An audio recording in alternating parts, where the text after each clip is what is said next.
laisse-le partir. Au sommet d'une montagne qui semblait toucher le ciel, se dressait un ancien temple, construit en bois sombre et pierre couverte de mousse. Là-bas, l'air avait une pureté qui caressait les poumons, et le bruit du monde se réduisait à un doux murmure, le chant des oiseaux, le souffle du vent dans les pins, et au loin, le murmure constant d'une rivière qui ne s'arrêtait jamais. Vivait là le maître zen Rikan, un vieil homme au regard serein et aux mains usées par le temps. Sa démarche était lente, non par faiblesse, mais par choix, chaque pas était un acte de pleine conscience, une forme de méditation en mouvement. À l'aube, lorsque le soleil pointait à peine, il descendait souvent au bord de la rivière, une tasse de thé à la main. Il n'avait pas besoin de mots, sa seule présence apportait la paix intérieure. Un matin, tandis que Rikan observait le courant emporter des feuilles mortes, un jeune moine nommé Haru s'approcha. Son visage montrait de la fatigue, et ses yeux, bien que jeunes, semblaient avoir vu trop d'hiver. « Maître, dit-il en baissant les yeux, je ne peux pas cesser de penser à ce que j'ai perdu. Chaque jour, mon esprit revient au passé, et il m'étouffe. » Rikan l'écouta en silence. Il ne l'interrompit pas. Il ne donna pas de conseil immédiat. À la place, il désigna l'eau qui coulait à leurs pieds. « Regarde la rivière, Haru. Vois-tu comment les feuilles tombent dedans? Elle ne les arrête pas, ne les retient pas, elle les laisse simplement partir. Et ainsi, elle poursuit son chemin. » Haru se tut. À cet instant, il comprit que lâcher le passé ne signifiait pas oublier, mais libérer le poids qui l'empêchait d'avancer.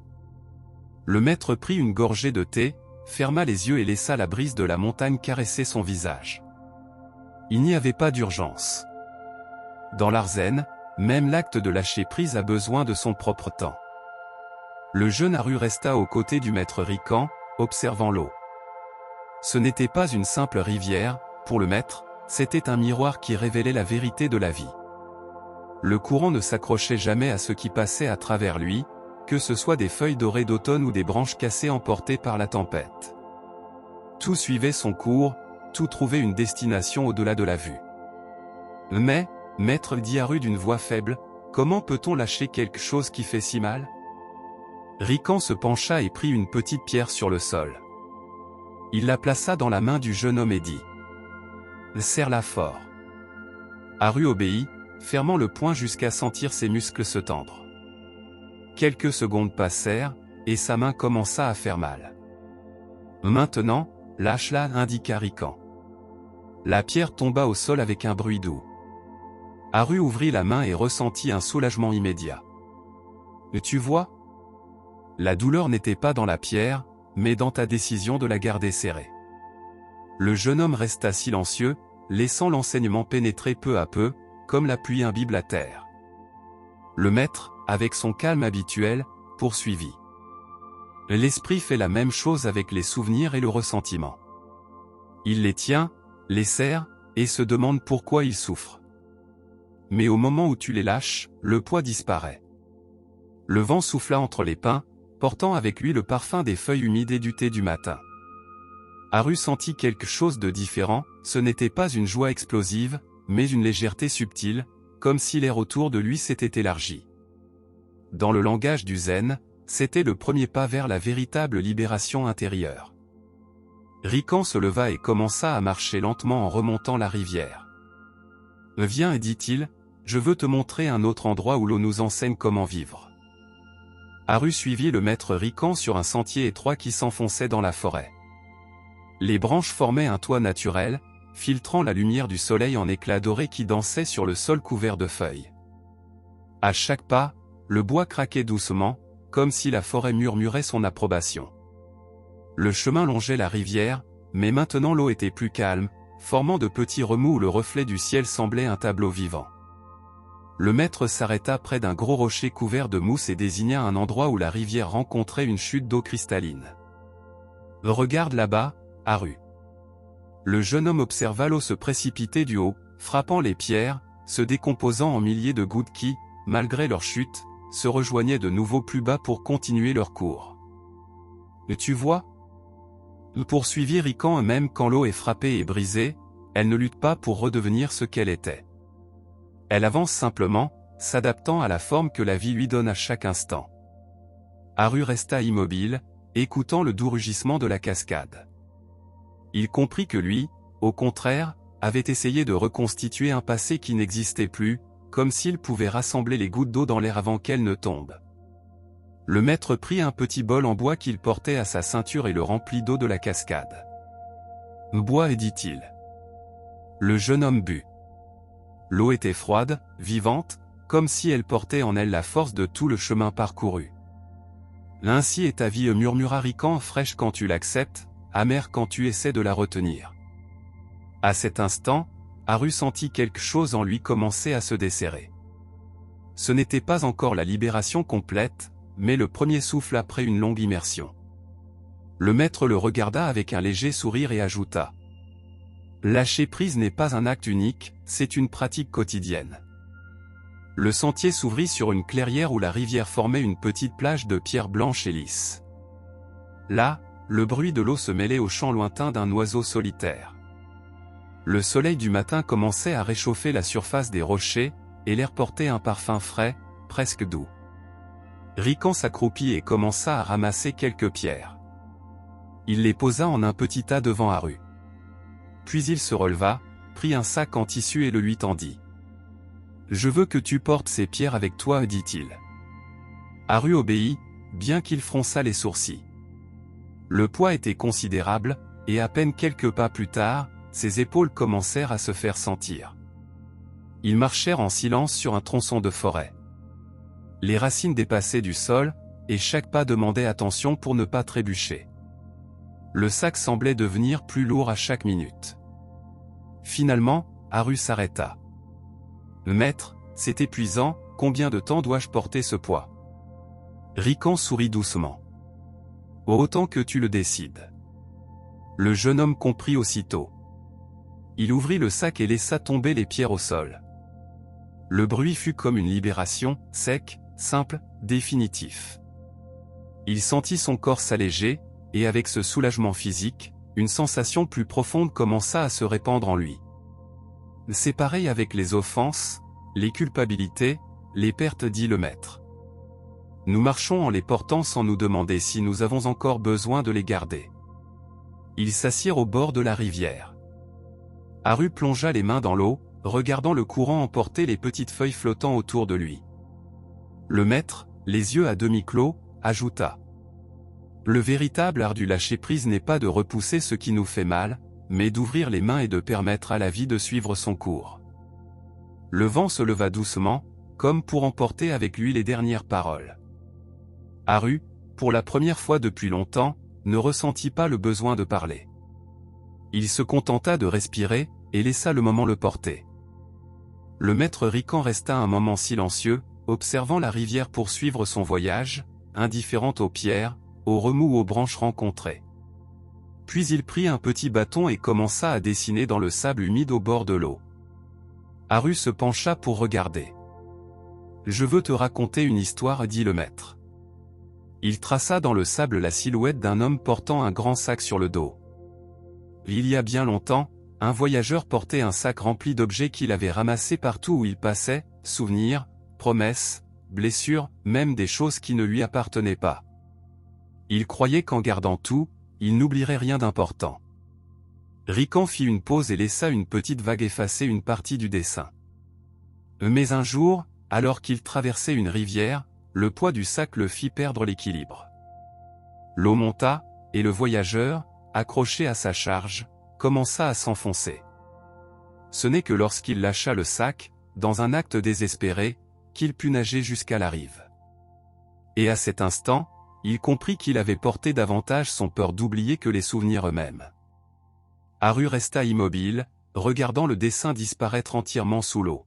« Maître, dit-il doucement, et si je lâche quelque chose puis que je regrette ?» Rican regarda la rivière et sourit doucement. « Alors tu apprendras que même le regret doit être lâché. La vie n'est pas un coffre où l'on garde tout, c'est une rivière qui coule, et ne nous appartient que ce que nous pouvons porter dans le cœur sans que cela pèse. » Le soleil filtrait à travers les branches et projetait des reflets dorés sur l'eau. Haru sentit un calme étrange, comme si les paroles du maître avaient ouvert une porte qu'il ne savait pas fermer. Il n'y avait pas d'urgence. Pas de but. Juste un flot silencieux qu'il commençait à imiter. La fin d'après-midi commençait à tomber sur la forêt. Le ciel, auparavant d'un bleu intense, se teintait de tons dorés et rosés, et les ombres s'allongeaient sur le sol couvert de feuilles. Le maître Rican reprit la marche, guidant Haru vers une zone où la rivière se rétrécissait et coulait plus rapidement. Ils arrivèrent à un vieux pont en bois, aux rambardes usées par le temps. En dessous, l'eau frappait les rochers avec un grondement profond. Rican s'arrêta au milieu du pont et regarda Haru. « Je veux que tu lances quelque chose qui t'appartient dans l'eau, dit-il. » Le jeune homme haussa les sourcils.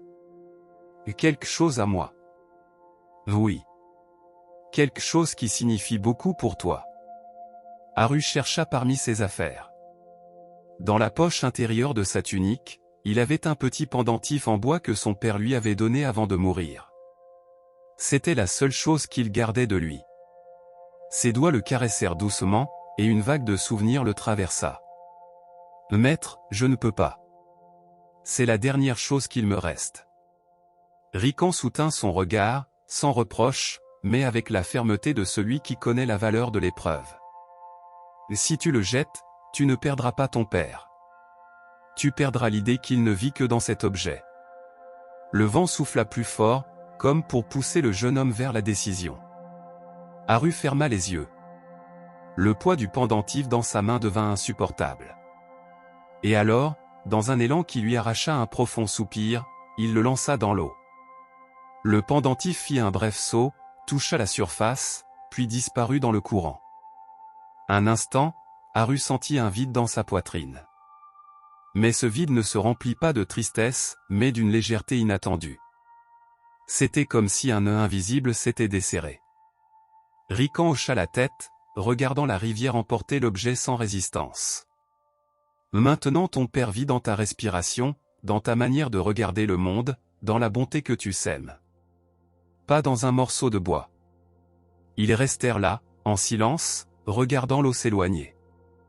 Le ciel commençait à s'assombrir, et les premières étoiles apparaissaient timidement. Cette nuit-là, Haru et Rican campèrent au bord de la rivière. Le feu crépitait doucement, projetant des ombres dansantes sur les troncs proches. L'air était imprégné du parfum des pins et de la terre humide, et le murmure constant de l'eau semblait bercer les pensées jusqu'à les rendre plus légères. Haru s'allongea sur sa couverture, regardant le ciel étoilé. Il ressentait une étrange sérénité dans sa poitrine, mais aussi un espace vide qui avait auparavant été occupé par la présence physique du pendentif. Il ferma les yeux, et lentement, le sommeil l'enveloppa. Dans son rêve, il se trouvait debout au milieu du même pont où il avait lâché le pendentif. Sauf que cette fois, la rivière n'était pas d'eau, mais de souvenirs, visages, voix, moments heureux et douloureux défilaient devant lui. Il sentit la tentation de s'accrocher à certains, mais chaque fois qu'il essayait, les images se dissipaient comme de la fumée entre ses doigts. Soudain, il entendit la voix de son père, douce et proche. « Fils, tu ne me perds pas en me lâchant. Tu me trouves en tout ce que tu es. » Il se réveilla, le cœur battant lentement, comme s'il avait parcouru un long chemin pour arriver à cette phrase. Le feu s'était consumé en braise, et le maître Rican, assis en posture de méditation, le regardait avec un sourire paisible.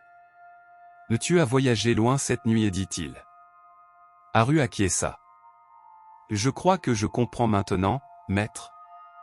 Lâcher prise n'est pas perdre, c'est ouvrir un espace. » Rican regarda vers l'horizon, où la première lumière de l'aube commençait à teinter d'or les cimes des arbres. « Et c'est dans cet espace, Haru, que la vie peut entrer. » Le jeune homme respira profondément, sentant que cette nuit-là, il avait laissé tomber non seulement un pendentif, mais un poids qu'il portait depuis des années en lui. Et pour la première fois, en pensant à l'avenir, il ne ressentit pas de peur, seulement de la curiosité. L'aube arriva lentement, comme si le soleil voulait avancer avec la même calme que le maître Rican. Les premiers rayons touchèrent la surface de la rivière, créant des chemins dorés qui semblaient inviter à les suivre. Haru et le maître marchèrent en silence, quittant l'endroit où ils avaient passé la nuit. En montant le sentier, le jeune moine sentit que chaque pas était plus léger que le précédent.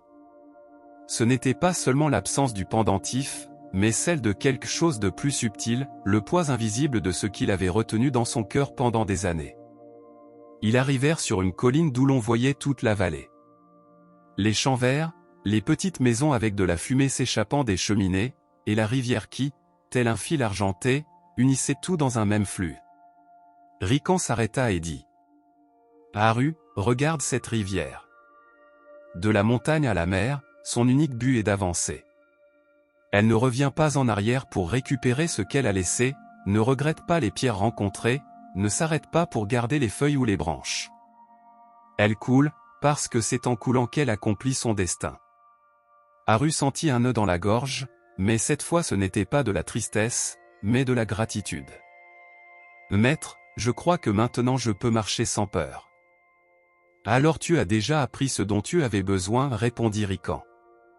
Souviens-toi, lâcher prise n'est pas un acte de faiblesse, mais de profonde confiance. C'est dire à la vie, je te fais confiance pour m'emmener là où je dois être. » Le jeune moine ferma les yeux un instant, respirant l'air frais de la montagne. Et dans cette respiration, il sentit que tout ce qu'il avait lâché avait laissé un espace qui n'était pas vide, mais rempli de possibilités.